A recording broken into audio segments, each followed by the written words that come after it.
Hello, আসসালামু আলাইকুম প্রিয় দর্শক। আপনারা দেখতে পাচ্ছেন যে মুরগিকে কিভাবে ফিড দেওয়া হয়। ফিড একটি অত্যন্ত গুরুত্বপূর্ণ বিষয়। মুরগির ফিড ব্যবস্থাপনা কিভাবে করবেন, আমি নিজে যেভাবে করে থাকি, মুরগিকে অল্প অল্প করে খাদ্য দিবেন, তাহলে মুরগি খাবে। মানুষের ক্ষেত্রে ধরলে মানুষ যেমন টাটকা খাবার খেতে অনেক পছন্দ করে, তেমন মুরগি যদি অল্প অল্প করে দেন তাহলে ফিডটা টাটকা থাকবে, ফিডের একটা আলাদা ফ্লেভার থাকবে। এতে মুরগি খেয়ে অনেক ভালো হয়। যদি আপনারা একবারে পাত্রে ভর্তি করে দিয়ে রাখেন, এতে ফিডের গুণগত মানটা নষ্ট হয়। এই ফিড খেয়ে আপনি কাঙ্ক্ষিত রেজাল্ট পাবেন না। আপনি যদি শেষে একটা ভালো রেজাল্টের আশা করেন, তাহলে আপনাদেরকে অবশ্যই পাত্রে অল্প অল্প করে খাদ্য দিতে হবে। কিছু মুরগি আছে মানুষের মতো, যে তেমন বেশি খাইতে চায় না, অলসভাবে বসে থাকে। আপনি যদি অল্প অল্প করে ফিড দেন, এতে আপনি লাভবান হবেন কিভাবে? বারবার সেটে ঢুকতেছেন, মুরগিগুলো আপনার যেগুলা বসে আছে সেগুলা দ্বারাই ফিডের পাত্রে আসতেছে বা পানির পাত্রে যাচ্ছে।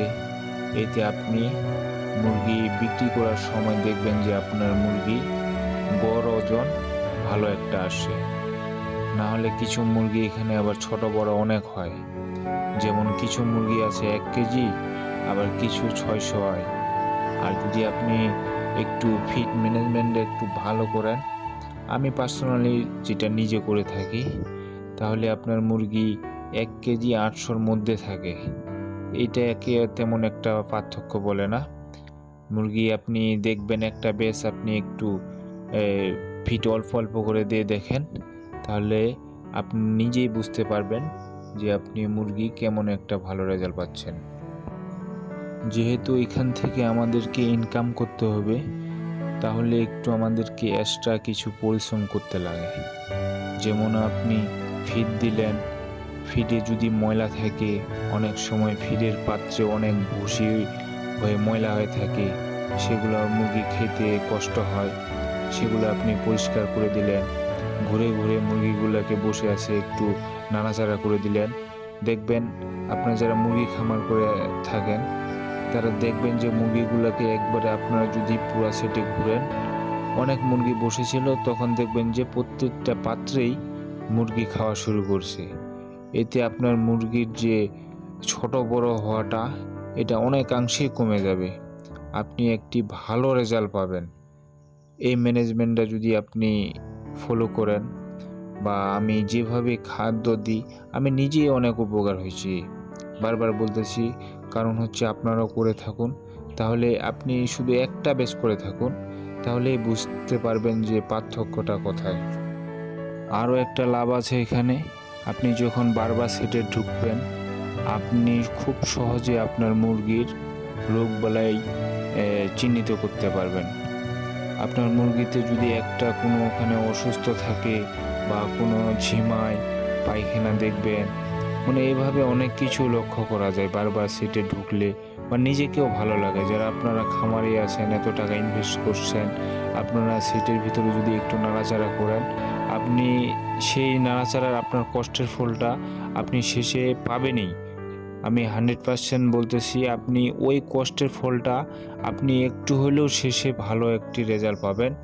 আপনি আপনার আগের তুলনায় মুরগি অনেক ভালো হবে। তাই আপনারা অল্প অল্প করে খাদ্য দিবেন, খাদ্যের গুণগত মানটা অনেক ভালো থাকবে। খাদ্যে পাত্রে একবারে ভর্তি করে দিয়ে রাখবেন না, অন্তত দিনের বেলায় অল্প অল্প করে দিবেন। দিনের বেলায় প্রচণ্ড রোদ থাকে বা অন্যান্য সমস্যার কারণে মুরগি বেশি হাঁপায় বা বসে থাকে, তার কারণে আপনারা বারবার সেটে ঢুকে মুরগিকে একটু নাড়াচাড়া করে দিবেন। মুরগি অনেক খাদ্য খাবে, এবং মুরগির কোনো সমস্যা থাকলে আপনারা খুব সহজে চিহ্নিত করতে পারবেন। এতে আপনি সঠিক ট্রিটমেন্টটা নিতে পারবেন। অনেক সময় আমরা 1000 বাচ্চাতে কতগুলো পাত্র দিতে লাগবে, এটি সমস্যায় পড়ে থাকি। আপনি যদি পাত্র একটু ঘন করে বসান, তাহলে এতে আপনার মুরগির রেজাল্ট ভালো হবে, ছোট বড় কম হবে, মুরগির গড় ওজন ভালো আসবে। আপনি 1000-এর বাচ্চায় ধরুন 100 বাচ্চায় আপনি 2টা পাত্র ব্যবহার করবেন, 2টা খাদ্যের, একটা পানির।